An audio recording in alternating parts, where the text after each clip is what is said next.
Ok, donc je m'apprête à te raconter l'histoire la plus folle de ma vie dans le plus grand des calmes. C'est parti! Salut YouTube, comment ça va? J'avais tellement envie de tourner cette vidéo, j'avais tellement envie de te raconter mon accouchement. Mais tu sais quoi? Rien que de dire je vais vous raconter mon accouchement, je me dis putain j'ai accouché? Genre j'ai vécu ça? Moi qui étais tellement terrifiée depuis ma plus tendre enfance à l'idée d'accoucher. Bon alors je te rassure, je me suis un petit peu calmée après une fois que je suis devenue plus grande. Surtout quand j'étais enceinte, en vrai j'étais maxi chill. Donc je vais te raconter du début à la fin mon accouchement, comment ça s'est passé, les bonnes surprises, les mauvaises surprises. Et je terminerai par vos questions. Je vous ai fait une petite story sur Instagram pour vous proposer de me poser toutes vos questions sur l'accouchement. Je vous promets de répondre sans le moindre tabou. Je me suis rendu compte vraiment à quel point il y avait des tabous autour de ça. Parce que tu sais, sur Instagram, de plus en plus, les langues se délient, on parle un petit peu des choses et tout qu'on ne dit pas, mais on ne dit pas tout. En tout cas, moi je me suis rendu compte qu'on m'avait pas tout dit et j'aurais bien aimé le savoir avant. Donc tu vas tout savoir. Spoil alerte, il n'y a absolument rien de traumatisant dans ce que je vais te raconter. Donc si jamais tu es angoissé par l'accouchement ou quoi que ce soit, je pense que cette vidéo va plus t'aider qu'autre chose. Donc no stress. Donc tout a commencé un samedi, enfin non, tout a commencé quand j'étais à peu près à 37 semaines d'aménorrhée, donc c'est-à-dire dans le 9e mois de grossesse. Et alors on te dit que à partir de 37 SA, déjà ton bébé s'il naît à ce moment-là, il y a aucun problème parce que le terme en fait c'est à 41 SA. Mais on te dit qu'à partir de 37 semaines, en vrai il y a aucun problème. Si ton bébé naît, il sera en bonne santé et tout. Et donc moi j'étais sur les starting blocks, on m'avait dit que mon bébé c'était un gros bébé, qu'il allait sans doute arriver avant. Que nenni mon nanana. Ça faisait des semaines et des semaines que je n'en pouvais plus d'attendre. Mon bébé se faisait attendre, j'étais prête de chez prête, je n'en pouvais plus, j'arrivais plus à me mouvoir, bref. Tous les soirs j'allais me coucher en me disant si ça se trouve ce sera ce soir, parce que va savoir pourquoi, j'étais persuadée que ça m'arriverait la nuit, j'étais convaincue qu'en gros j'aurais des contractions la nuit et puis que du coup j'accoucherais au petit matin. Et donc tous les soirs je me couchais avec l'espoir, tous les matins je me réveillais absolument déçue en me disant putain c'est toujours pas arrivé, fait chier. Bref, un samedi on va se promener avec mon mec parce qu'il faisait beau, c'était cool, on va promener le chien, on se fait un petit resto comme ça tranquillou en amoureux et là je regarde mon mec et je fais oh. Et en fait, j'ai perdu les os. Je ne m'attendais absolument pas à perdre les os. Tout simplement parce que on m'a dit que c'était plutôt rare en fait. Je crois que c'est une femme sur 10, je te dis une connerie. D'une manière générale, c'est plutôt les contractions qui annoncent l'accouchement et tu perds les os presque juste avant d'accoucher, tu vois. Et donc moi, j'ai perdu les os. Alors au début, j'ai fait oh. Et là, mon mec m'a dit ça y est, c'est le moment. Et j'ai fait bah écoute, je crois. Pour te dire la sensation que j'ai eue, tu sais quand t'éternues et que t'as tes règles et que ton tampon il est saturé, t'éternues et tu fais ah merde. Bah c'est exactement ce que j'ai ressenti. Et donc je me suis dit bah je sais pas, j'ai quand même du liquide chaud dans la culotte, mais qu'est-ce qui se passe? Et j'ai refait un mouvement et hop j'en ai eu encore. Donc je me suis dit ok c'est sûrement ça. Puis alors je me suis levée et puis là j'ai eu encore plus de liquide qui est tombé. J'étais très gênée parce qu'il y avait quelques gouttes qui sont tombées par terre. Et j'ai pensé à la personne qui allait nettoyer derrière moi. Je me suis dit oh c'est un peu dégueulasse mais bon écoute c'est comme ça. Et donc en fait je n'ai pas perdu les os, j'avais fissuré la première poche des os. C'est pour ça que ça a pas fait comme dans les films genre la maxi douche. Du coup à ce moment là qu'est-ce qu'on a fait? Évidemment on est parti du resto. Et alors moi j'étais maxi chill. En fait j'étais trop contente. Je me disais ça y est enfin je vais être délivrée de ce poids parce que si t'as suivi mes vidéos pendant que j'étais enceinte, être enceinte ça a pas été une partie de plaisir pour moi, j'ai pas trop kiffé, j'aimais pas être toute grosse comme ça, pas réussir à marcher, enfin je l'ai un peu mal vécu. Du coup je me suis dit ça y est putain je vais être délivrée quoi. Donc on a marché tranquillement jusqu'à la maison, j'ai pris une douche, on a fait en sorte de pouvoir confier le chien à une personne de confiance. Et j'ai appelé l'hôpital parce que ma sage-femme m'avait dit que si jamais je perdais les os, j'avais 8 heures devant moi et ça me paraissait un petit peu long. Et effectivement à l'hôpital ils m'ont dit bah non idéalement venez dans les 2 heures. Donc je crois que je suis arrivée 3 ou 4 heures plus tard, de toute façon je savais que j'étais chill quoi. Je sentais bien que les contractions commençaient pas parce que contrairement à ce qu'on nous dit dans les films, à partir du moment où tu perds les os ou à partir du moment où tu sens que ça commence, t'as des heures, surtout si c'est ton premier. Alors sauf exception hein, mais d'une manière générale, le premier bébé il met des heures à arriver. Donc on est arrivé à l'hôpital, j'explique à la dame que j'ai perdu les os, que je les ai appelés, etc. Et elle m'a pris l'attention, elle m'a emmené dans une petite salle, j'étais sans mon mec. Et donc on papote un petit peu, elle me demande à combien j'en suis, etc. Elle me prend l'attention. Et là je vois une feuille sur le mur qui montre les photos de tous les internes. Et il se trouve que je reconnais la photo d'un interne que j'avais croisé lors d'un de mes rendez-vous à l'hôpital, que j'avais trouvé très très beau. Il était dehors en train de fumer sa clope et puis je lui avais demandé mon chemin pour sortir et vraiment j'avais été subjuguée par ce mec en me disant oh putain il est pas mal et c'est tout. Et du coup quand je sors de cette salle là, je retrouve mon mec, on nous emmène en salle d'examen pour me faire l'examen de savoir si j'ai bien perdu les os ou si je m'étais juste pissé dessus.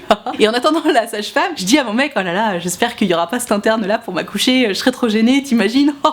Je le trouve beau et tout. Et là mon mec rigolait en disant bah j'espère et tout, ce serait trop bizarre pour toi, on croise les doigts pour que ce soit pas lui. Bref, la dame me fait mon examen, effectivement j'avais bien perdu les os et alors là elle m'explique que du coup ben je vais pas partir de l'hôpital quoi. Quand je sortirai de l'hôpital j'aurai mon bébé. Je fais wow truc de fou. Et donc elle regarde mon col, elle me dit bah écoutez là vous êtes pas du tout ouverte parce qu'en gros le moment de l'accouchement c'est quand ton col est ouvert à 10 cm et là j'étais même pas à 1 cm, mon col était juste fermé, j'avais perdu les os mais mon col était fermé. Donc elle m'a dit bah là va falloir attendre. Je fais ok bon. Et là on était au milieu de l'après-midi, le samedi au milieu de l'après-midi et elle m'explique donc qu'on va devoir rester là mais qu'il y a pas de chambre chambre. Et donc on allait rester dans la salle d'observation. Alors en soi c'était pas un problème, hein, parce que la différence entre la salle d'observation et une chambre, c'est juste que t'as pas de télé et t'as pas de salle de bain privative. Sauf que de toute façon la télé tu peux pas t'en servir parce que figure-toi que c'est toujours payant dans les hôpitaux publics la télé. Genre on est vraiment dans un autre monde. Heureusement j'avais mon ordinateur, tout allait bien. Et puis bon bah j'avais une salle de douche, j'avais juste à sortir du couloir et aller prendre une douche ou pour aller aux toilettes, donc aucun problème. Dans la nuit j'ai commencé à avoir des contractions de plus en plus régulières, de plus en plus douloureuses, et j'avoue que ça c'était pas un moment ultra cool. En gros toutes les 3 à 5 minutes j'avais des contractions qui duraient entre 30 secondes et 1 minute 30, et en fait les contractions c'est une vague de douleur. En fait c'est exactement la même douleur que les règles mais en plus fort, sauf si tu fais de l'endométriose, auquel cas je pense que tu connais les douleurs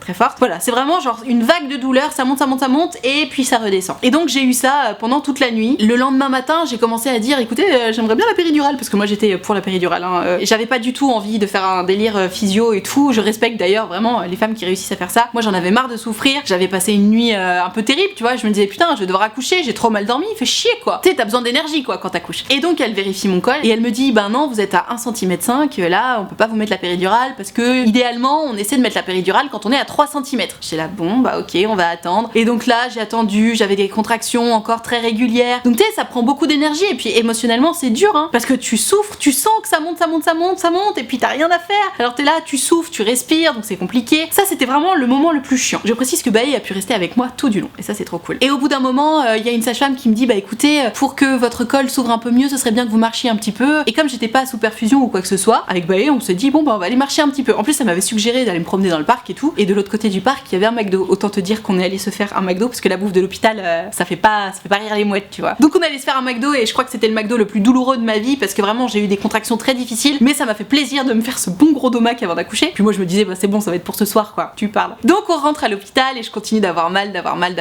Et là je dis écoutez j'en peux plus quoi s'il vous plaît, mettez-moi la péridurale, ça tombe bien, j'étais enfin à 3 cm après 24 heures de contraction. Et donc ils m'emmènent chez l'anesthésiste et là l'anesthésiste je lui dis oh là là bah je suis vraiment contente d'avoir enfin la péridurale parce que j'en pouvais plus, j'avais trop mal. Et là il me regarde et il me fait bah pourquoi vous êtes pas venu plus tôt? Pas de problème. Je dis comment ça? On m'a dit qu'il fallait attendre d'être à 3 cm. Il me dit mais n'importe quoi, enfin la prochaine fois venez tout de suite hein, y a pas besoin d'attendre. Oh, comme j'étais vénère. Alors bon j'imagine que les doctrines se contredisent les unes les autres par rapport à ça, mais j'étais trop vénère, je me suis dit ok en fait ça fait 24 heures que je souffre pour rien quoi. Et donc là il m'a posé la péridurale. Alors pour celles qui s'inquiètent par rapport aux douleurs de la péridurale, je peux te dire qu'en fait c'est pas grave du tout. Je déteste les piqûres, mais c'est désagréable tu vois la pose de la péridurale, mais en vrai franchement ça va tellement. Ce qui a été le plus douloureux pour moi, enfin le plus douloureux émotionnellement, le plus chiant en fait, ce qui m'a le plus dérangé dans toute cette histoire d'accouchement, c'est le moment où en arrivant à l'hôpital ils m'ont posé la perfusion. Tu sais ils te mettent une sorte de petit cathéter ici, enfin c'est une perfusion quoi. Et ça vraiment, moi qui déteste les piqûres, c'est ça qui m'a dérangé le plus. C'est-à-dire que la perfusion a été plus difficile à vivre que la péridurale. Bref, il m'installe la péridurale, il fallait surtout pas que je bouge, comme j'ai un peu bougé, il a essayé de me la poser 3 fois, relou. Mais franchement ça va, et encore une fois, je n'aime pas les piqûres et je t'en parle avec autant de détachement, c'est te dire si ça allait. Et alors là, quand ils m'ont posé la péridurale, oh, meilleur moment de ma vie. Mais meilleur moment de ma vie, c'est-à-dire que une fois que ça a commencé à faire effet, c'est-à-dire au bout de 10 minutes, un quart d'heure, j'avais l'impression de sortir d'une maxi séance de sport et d'une séance de massage juste après. J'étais tellement détendue. Tu sais, enfin mon corps qui avait été tout contracté pendant plus de 24 heures, j'avais vraiment souffert, tu vois. Ça y est, je pouvais enfin me détendre, j'avais mes jambes toutes flagada en coton et tout, j'étais au max. Et vraiment, je me suis dit, mais oh, j'espère que je vais pas accoucher tout de suite parce que j'ai envie de profiter de cet état, quoi. Et alors, j'ai été servie, j'ai encore attendu 24 heures presque. Non, j'exagère. J'ai attendu 12 heures sous péridurale avant d'accoucher, tu vois. Donc là, ça a été maxi chill, hein. Tout de suite, ça allait beaucoup mieux. Donc forcément, Bae a pu se détendre aussi. Il était avec moi encore une fois tout du long, hein. Il a pu dormir dans ma chambre, etc. Donc ils m'ont posé la péridurale, il devait être 17h. Et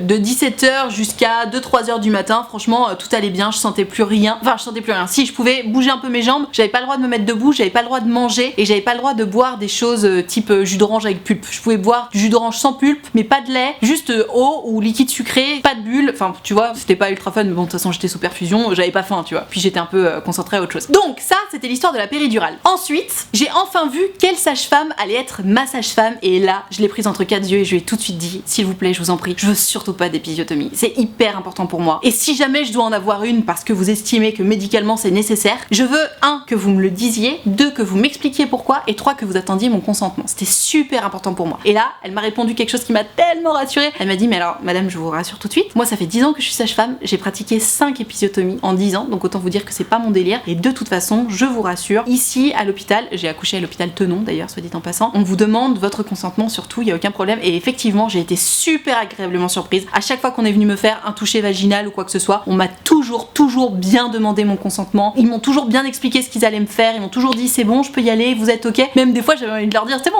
enfin allez-y quoi. Donc vraiment trop cool. Elle m'explique ça, je suis rassurée, elle s'en va. Et là, j'attends un petit peu, tu vois, qui je vois arriver dans la salle d'examen. Tu le vois venir, je vois ce bel interne arriver dans la salle d'examen, autant de dire que j'étais pas au max. Et là il vient me voir, bizarrement en manquant un peu de confiance en lui, il vient me voir, il me dit bonjour madame Richard, voilà, je suis machin, je suis interne en 2e année, je voulais vous demander si vous êtes d'accord pour que je chapeaute votre accouchement. Je l'ai déjà fait, je vous rassure, ça s'est très bien passé, mais voilà, je voulais savoir si vous étiez d'accord. Et alors là, moi dans ma tête, je me dis putain, je vais évidemment pas lui dire bah non, je vous trouve un peu trop beau, je suis un peu gênée, donc non, évidemment non quoi. Donc j'ai dit bah oui, bien sûr, pas de problème, tant que vous me demandez bien mon avis, mon consentement, tout ça. Il m'a dit oui bien sûr et tout. Et donc là, en fait, ce qui s'est passé, c'est que du coup, à chaque fois que j'avais un toucher vaginal pour savoir à combien j'en étais sur mon col, c'était le bel interne qui arrivait, qui me mettait les doigts, qui disait bah là, je dirais que vous êtes à temps. Et il y avait là après la sage-femme qui me mettait les doigts et qui disait ok c'est bon, tu t'es pas trompé. Genre enfin un hôpital universitaire quoi. Après honnêtement, ça m'a pas dérangé. Et pourtant je suis maxi pudique et tout, mais en fait t'es dans un état à ce moment-là qui fait que bah tu t'en fous un peu quoi. Limite ça me faisait rire. Et puis en plus j'étais sous péridurale donc je sentais rien. Enfin c'était cool quoi. Et donc vers 4h du matin, je commence à dire à la sage-femme bon bah je sens qu'on va y aller, est-ce que c'est ok? Et là elle me dit bah non, dans la salle d'à côté il y a un accouchement qui se passe pas très bien, est-ce que vous pouvez attendre un petit peu le temps qu'on finalise ça quoi. Donc je lui dis bah évidemment, faites de votre mieux, je sentais que je pouvais attendre. Heureusement tout s'est bien passé pour l'accouchement à côté. Et puis bon bah on est parti quoi. Elle m'avait expliqué juste une demi-heure avant comment on faisait pour pousser, elle avait vu que je savais bien faire malgré la péridurale, parce que tu sais quand t'as la péridurale tu sens pas très bien ce qui se passe dans ton corps. Et puis bah au moment de pousser, on poussait quoi. Moi je sentais bien mes contractions. En fait l'idée c'est que quand tu sens la contraction monter, hop tu commences à pousser, t'écoutes bien ce qu'elle te dit elle aussi. Et c'est ça en fait le moment qu'on voit dans les films, tu sais le moment où la meuf elle est en mode ah j'en peux plus et tout, c'est trop dur, c'est ça, c'est le moment de la poussée. Et alors ça moi je pensais que ça durait des heures, mais pas du tout. En tout cas pour moi ça n'a duré que 10 minutes, j'ai poussé même pas 10 minutes, ça a été super rapide. Alors apparemment je poussais bien, mais voilà ça a été vraiment très rapide. Pareil dans les films on voit que c'est vraiment ça le moment douloureux. Honnêtement pour moi les contractions là de quand j'avais pas la péridurale c'était plus douloureux que la poussée. Alors est-ce que c'est mes souvenirs qui sont modifiés? J'imagine que de toute façon c'est différent pour chaque femme, mais voilà pour moi le moment le plus douloureux ça a vraiment été les contractions avant la péridurale, pas la poussée. Et donc ensuite ça y est, moment merveilleux, j'ai eu mon petit bébé, ils me l'ont mis sur moi. Et alors c'était très bizarre parce que du coup j'avais mon petit bébé sur moi avec Bae à côté, et puis j'avais toujours les jambes écartées et cette bonne sage-femme qui était très gentille en train de me recoudre la toche. Alors ça c'était très particulier, mais bon pareil t'es sous péridurale donc tu sens rien. Et donc bon très beau moment, on remonte dans la chambre et alors là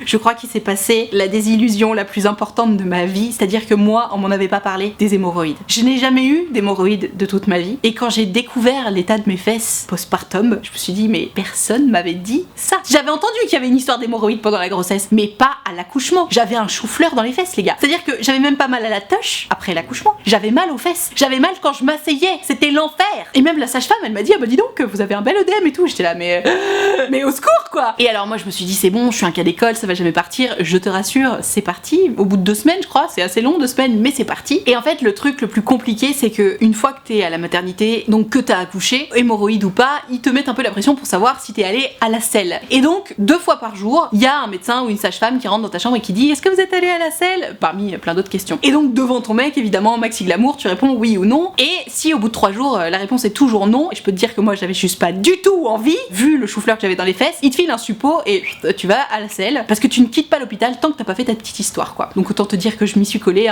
au suppôt, et puis voilà j'ai fait mon histoire et tout allait bien. Ça c'était l'histoire de mon accouchement. J'imagine que j'ai oublié plein de détails, donc je vais passer à vos questions afin de répondre à toutes les peurs que potentiellement vous pouvez avoir ou juste les petites curiosités. C'est parti. Première question, quels sont les trucs auxquels tu n'étais pas préparé à cause des tabous? On t'aime, trop mignon. Moi aussi je vous aime. Bah du coup les hémorroïdes, vraiment, mais alors ça je vous jure, personne n'en parle des hémorroïdes et c'est pour ça que je me fais un peu violence. Ne croyez pas que c'est facile pour moi de vous parler de l'état de mes fesses. Honnêtement non, c'est pas glamour. Je prends sur moi pour vous raconter ça, mais je pense que c'est trop important de libérer la parole là-dessus en fait. Parce que c'est dans les fesses, ça y est, on n'en parle pas. Non, à cause des tabous et les hémorroïdes, je suis désolée mais c'est un maxi tabou. Je ne m'attendais pas à ça et ça m'a vraiment fait chier, c'est le cas de le dire, de m'en rendre compte aussi tard. Je sais pas pourquoi, j'aurais juste aimé être prévenue que potentiellement ça pouvait arriver. Parce que attention, ça n'arrive pas à chaque fois, hein. Il y a aussi des femmes qui ont de la chance et qui n'ont pas d'hémorroïdes après l'accouchement. Mais alors moi, vraiment, mais j'ai été servie quoi. Donc il y a eu ça. Et après, par rapport au tabou, sinon le reste, non, j'étais plutôt bien préparée. Après, je me suis beaucoup renseignée, hein, donc j'étais vraiment préparée à tout. Pareil, l'état du ventre juste après avoir accouché, bah ouais, évidemment, t'as toujours le ventre tout gonflé, tu vois. Faut pas croire que ça y est, tu retrouves ton ventre d'antan. D'ailleurs, tu vois, au moment où je te fais cette vidéo, je suis à 2 mois et demi postpartum, j'ai toujours pas retrouvé mon ventre d'antan. Il est toujours un petit peu gonflé. On pourrait juste croire que j'ai pris du poids, ce qui est le cas de toute façon, hein, j'ai encore quelques kilos à perdre. Mais ouais, le tabou pour moi, c'est vraiment les hémorroïdes, l'enfer. Est-ce qu'il y a une astuce pour éviter les déchirures? Mais oui, il y a une astuce, figure-toi. Et alors, tout le monde n'en entend pas parler, donc je te le dis. Je te le dis simplement parce que c'est la sage-femme qui m'a donné les cours de préparation à l'accouchement qui nous a raconté ça. Si tu souhaites éviter les déchirures, parce que tu sais quand la tête du bébé passe, même si ton col est dilaté à 10 cm, bah, tu peux avoir des déchirures. Typiquement, moi c'est ce qui m'est arrivé. J'ai eu une déchirure vaginale et une déchirure au niveau de la vulve, donc autant de dire que les points de suture s'est étalé. Elle te conseille de te masser le périnée avec n'importe quelle huile. Typiquement de l'huile de coco, c'est largement suffisant. Alors elle nous a pas expliqué elle-même comment faire, elle nous a dit bon bah regardez sur YouTube, il y a des tutos, donc je t'invite à regarder ça. Moi-même je ne l'ai pas fait, j'avoue je regrette un peu parce que du coup je me suis pris des déchirures et au-delà d'avoir des points derrière, même quand c'est cicatrisé, bah ça continue de faire un petit peu mal. C'est pas la douleur intense, mais c'est relou. Donc massez-vous le périnée avant d'accoucher, c'est important. Et regardez des tutos sur YouTube pour savoir comment faire du coup. En tout cas j'ai une amie qui m'a expliqué qu'elle se massait le périnée à fond parce qu'elle va bientôt accoucher et elle m'expliquait que bon on est très loin de la masturbation, que c'est pas forcément super agréable de le faire, mais bon je pense que c'est un petit mal pour un très grand bien parce que vraiment les cicatrices derrière,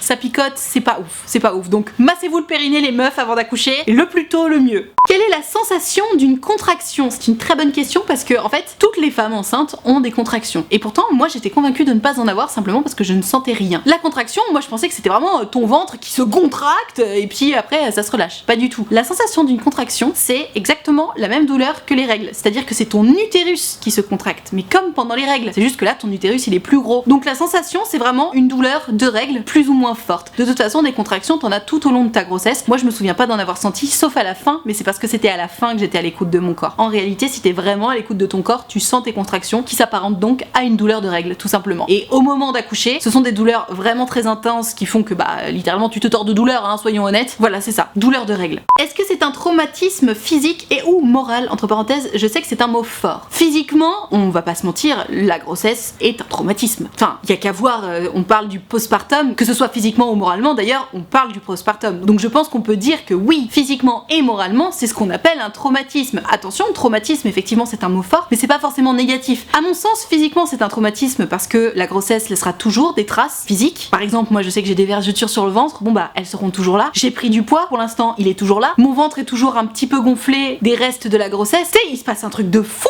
dans ton corps. Donc oui, c'est un traumatisme, c'est une tempête. Pareil, j'ai eu des déchirures, donc forcément, il y aura toujours des cicatrices. C'est un traumatisme physique, on va pas se mentir. D'ailleurs, j'ai certaines douleurs physiques qui sont propres à mon corps, hein, qui sont toujours présentes. Typiquement, j'avais mal dans l'aine, j'avais une sorte de sensation d'un nerf bloqué que j'ai toujours de temps en temps. Enfin, c'est relou. Clairement, j'ai pas ma souplesse d'antan. Et par souplesse, j'entends pas faire le grand écart, j'entends juste la liberté de disposer de mon corps. J'ai très mal au dos depuis que j'ai accouché, je sais pas pourquoi, je suis allée voir une ostéo, elle m'a pas vraiment aidée. Et pourtant, je sais que c'est une bonne ostéo. Donc oui, c'est un traumatisme physique et émotionnel, oui aussi, on va pas se mentir, parce que l'arrivée d'un bébé, tu sais, tu t'imagines toujours des choses, mais en réalité, notamment les premières semaines, mais c'est quelque chose. Je veux surtout pas inquiéter les futures mamans et même celles et ceux qui un jour veulent des enfants, parce qu'en vrai, tu vis ça au jour le jour et tu le vis en fait. Tu passes à travers la tempête et tout se passe bien, enfin d'une manière générale. Mais c'est vrai que waouh, le jour où j'ai accouché, je me suis dit ok, j'ai le cul en compote, j'ai les seins qui vont exploser parce que t'as la montée de lait, je suis fatiguée, j'ai pas dormi depuis 3 jours, j'ai mon petit bébé qui pleure, j'ai très mal au sein aussi parce que j'allaitais et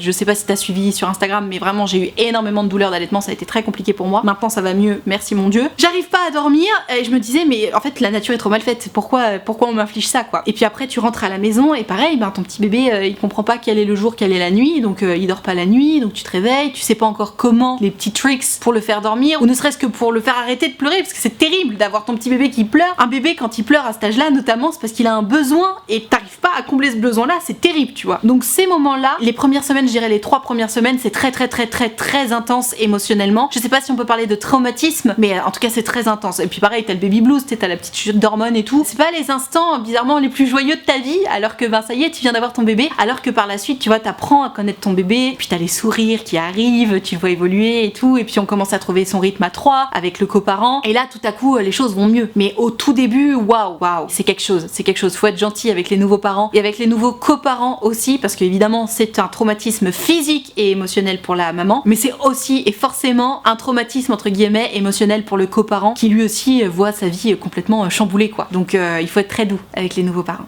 Les contractions plus l'accouchement, combien de temps ça a duré approximativement? Alors moi du coup j'ai perdu les os à 14h et j'ai accouché le surlendemain vers 5h du matin. Donc tu vois ça a duré presque 48 heures pour moi. 38 heures pour moi.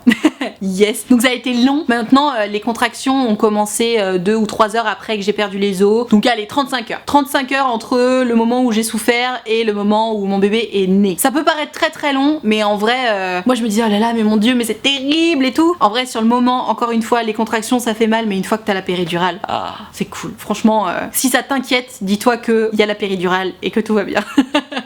As-tu changé de comportement avec la douleur? Perso à mon accouchement j'étais pas la même. Si je m'écoute moi, je te dirais bah non pas du tout, j'étais super sympa avec mon mec, super aimable, justement j'ai fait super attention à ça et tout. Quand j'écoute mon mec apparemment j'étais clairement pas la même, je cite, j'étais apparemment un dragon alors que j'en ai pas du tout le souvenir. Je me souviens vraiment que je faisais super gaffe à être super sympa quoi, mais de toute évidence c'était pas le cas donc oui, enfin je pense qu'on peut le croire lui pour ça et oui apparemment j'étais particulièrement désagréable. Il m'a même dit si t'étais pas en train d'accoucher à ce moment là je pense qu'on aurait eu les plus gros clashs de notre vie. Donc voilà, oui, j'ai apparemment changé de comportement. En même temps, t'es dans une telle douleur. Tu sais, ça fait déjà des semaines que t'en peux plus parce que t'es énorme, tu peux plus te mouvoir. Là, en plus, on commence à t'achever avec des maxi douleurs de contraction, tu sais, enfin, t'en peux plus quoi. Donc je pense qu'on peut nous pardonner pour ce moment-là. Donc oui, j'ai changé de comportement et pourtant, je peux te dire que vraiment, je faisais maxi attention à être super sympa.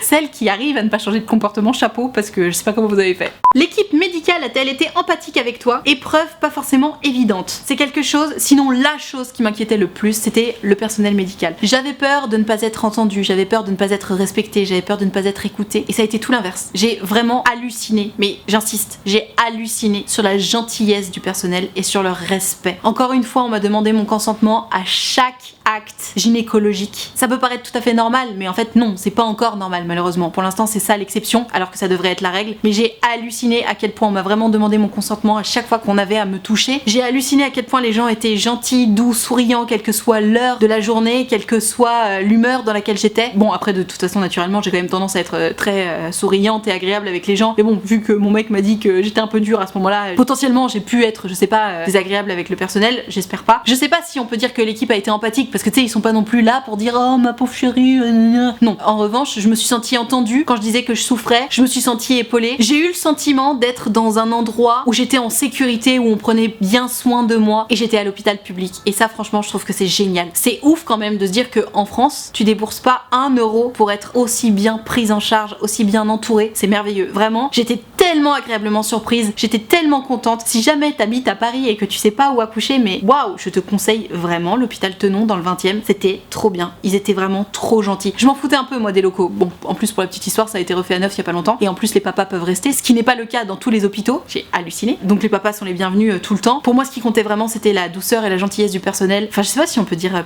personnel soignant, et ils ont été largement au-delà de toutes mes espérances. Donc ouais carrément, trop bonne expérience, trop bonne expérience. Est-ce qu'on ressent un vide dans le ventre lorsque le bébé n'y est plus? Alors sur le moment, juste après l'accouchement, je t'avoue que j'ai pas du tout fait attention à ça parce que tu sais t'as ton bébé qui vient d'arriver, enfin t'es focus là-dessus quoi, tu te dis oh waouh c'était lui qui était dans mon ventre quoi, trop ouf. C'est plutôt quelques semaines, voire quelques mois après, je peux pas non plus parler trop en mois puisque ça fait que 2 mois et demi que j'ai accouché, mais quelques semaines après, tu sais parfois t'as des bulles d'air dans le bide parce que c'est la digestion quoi, et je me disais ah c'est mon bébé qui bouge, et après je me disais bah non en fait j'ai plus de bébé dans mon ventre donc c'est juste des gaz. Maxi glamour. Je peux pas te dire que j'ai ressenti un sentiment de vide parce que c'est pas le cas. Pour moi c'était plus la délivrance que le vide. Mais j'ai eu des moments comme ça où je me disais ah c'est mon bébé qui bouge. Ah bah non il y a plus de bébé dans mon ventre. Voilà c'est ça que j'ai ressenti. J'imagine que c'est différent pour toutes les femmes mais non moi j'ai pas ressenti le sentiment de vide. Question très intéressante et qui m'inquiétait beaucoup, par rapport à la nudité, comment l'as-tu vécu? Est-ce que ce n'était pas gênant ou malaisant? Je me souviens d'avoir beaucoup entendu avant mon accouchement des mamans qui disaient non mais t'inquiète pas de toute façon au moment où t'accouches c'est l'autoroute, tout le monde vient de checker ta touche donc ta pudeur elle s'envole à la poubelle et tout. Et je me me disais putain mais moi je suis trop pudique, j'arriverai jamais à passer outre ça. Et en fait effectivement, bon c'est le festival hein, tout le monde vient de checker ta touche, en plus comme je vous racontais tout à l'heure, moi j'avais d'abord le bel interne qui venait me mettre les doigts et après la sage-femme qui venait vérifier si le bel interne avait raison, tu vois. Bon, donc je me suis pris double peine, mais en vrai, par rapport à la nudité, déjà tu ne te retrouves jamais complètement nu devant quelqu'un. Généralement, même quand ils viennent te faire des examens ou quoi, ils te demandent d'enlever le bas mais pas le haut. Et puis si jamais ils ont besoin de tout checker, bah d'abord t'enlèves le bas et puis après tu remets le bas et après tu fais le haut ou l'inverse, tu vois. Donc t'es jamais complètement nu. Ça déjà, ça aide à se sentir plus à l'aise. Et puis après, bon, la vérité c'est que quand même quand t'es enceinte, t'as 9 mois pour te préparer aussi à ce moment-là. Hein. Tu sais qu'on va venir te faire énormément de touchés vaginaux. Tu sais que bon bah on va travailler autour de cet espace-là quoi. Donc tu es préparé et puis surtout c'est un moment où t'as besoin d'aide et t'as envie de savoir où en est ton col. T'as envie de savoir quand est-ce que tu vas accoucher. T'as envie de savoir si tout se passe bien. Et du coup, les moments où on vient vérifier ton col de l'utérus, donc te faire un toucher vaginal, tu sais que c'est dans ton intérêt et du coup, honnêtement, la pudeur passe vraiment après. En tout cas, c'est comme ça que je l'ai vécu, moi qui suis pourtant très pudique. Et je l'ai bien vécu, évidemment, c'est gênant. Quelqu'un qui vient te mettre des doigts dans la touche, c'est gênant. Douloureux aussi, je me souviens qu'il y a une sage-femme qui m'a fait très très mal. J'ai même pleuré parce que genre j'étais tellement émotionnellement à bout, elle m'a fait super mal parce qu'elle est rentrée trop vite et pourtant elle m'avait demandé avant et tout. Hein. Et du coup, genre j'ai vraiment pleuré, elle s'est confondue en excuses et puis après elle est tout doucement. Oui, c'est gênant, mais honnêtement, tu passes outre parce que t'es tellement focus sur ok, mon bébé va naître, je me prépare et tout que vraiment, je t'assure, de la part d'une personne pudique comme moi, tu passes outre, mais vraiment. Et je n'ai plus de voix, je sais pas ce qui se passe. Marge Simpson.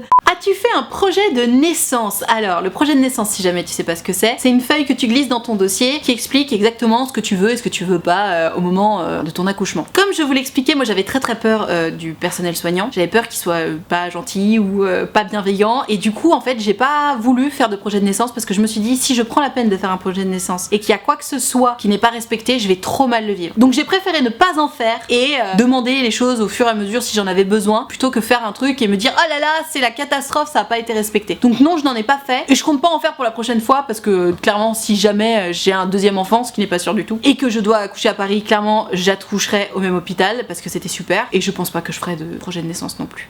Est-ce que les règles reviennent directement après l'accouchement ou est-ce qu'il y a quelques mois avant le retour? Et bah écoute, on est à 2 mois et demi postpartum pour moi et j'ai toujours pas eu mes règles. Donc bah non, clairement ça revient pas normalement. Après il paraît que le fait d'allaiter, et moi j'allaite exclusivement mon bébé, ça retarde le retour des règles. J'en suis la preuve vivante. Donc tu vois, ça va presque faire 1 an que j'ai pas eu mes règles. C'est vraiment trop bien. Cela dit, après l'accouchement, tu saignes pendant 1 mois. Hein. Au début c'est vraiment comme des très grosses règles, mais en fait c'est juste le sang tu sais, de ton utérus qui a été là pour ton baby et tout. Donc finalement ça s'apparente à des règles, même si c'est pas des règles. Et ça dure 1 mois. En tout cas chez moi ça a duré 1 mois, il y a des personnes chez qui ça dure plus ou moins longtemps, mais je n'ai pas eu de règles à proprement parler. Mon petit bébé pleure, je vais voir ce qui se passe. Bon, de toute façon, je vais m'arrêter là pour cette vidéo sur mon accouchement, je pense avoir fait le tour. Si jamais t'as des questions, si jamais vous voulez une vidéo complémentaire par rapport à tout ça parce que vous vous posez plus de questions, n'hésitez pas à me le dire dans les commentaires. J'en ferai une deuxième avec plaisir parce que clairement c'est un sujet, pas qui me passionne, mais ça me fait plaisir d'en parler parce que je me souviens que je me posais moi-même tellement de questions que je suis contente de pouvoir répondre aux vôtres. Si cette vidéo t'a plu, n'hésite pas à mettre un pouce bleu, tu peux t'abonner à cette chaîne YouTube, n'hésite pas à cliquer sur la cloche pour avoir une notification lorsque je sors une vidéo. De toute façon c'est facile à retenir, tous les samedis à midi nouvelle vidéo et tous les mardis et jeudis à 18h rediffusion de mes lives Twitch. Tu peux trouver tous les liens de ma chaîne Twitch, de mes comptes Instagram dans la description de cette vidéo. Tu peux également rejoindre les abonnés de Diamant, ils sont là pour me soutenir, c'est la raison pour laquelle il y a une cotisation de 5 € par mois ou plus si tu veux et que tu peux. Tu peux également commander ou précommander selon le moment où tu regardes cette vidéo mon livre Parle en cash qui parle de toutes les histoires d'amour, de sexualité, de séduction, de confiance en soi. Il est paru aux éditions Larousse, il coûte 18 € et j'espère qu'il répondra à toutes tes questions. Les liens de commande ou de précommande sont disponibles dans la description de cette vidéo. Tu peux commander sur le site qui correspond à tes idéologies. Il ne me reste plus qu'à te remercier d'avoir regardé cette vidéo en entier et moi en attendant la prochaine vidéo, je te fais des très gros bisous. Ciao.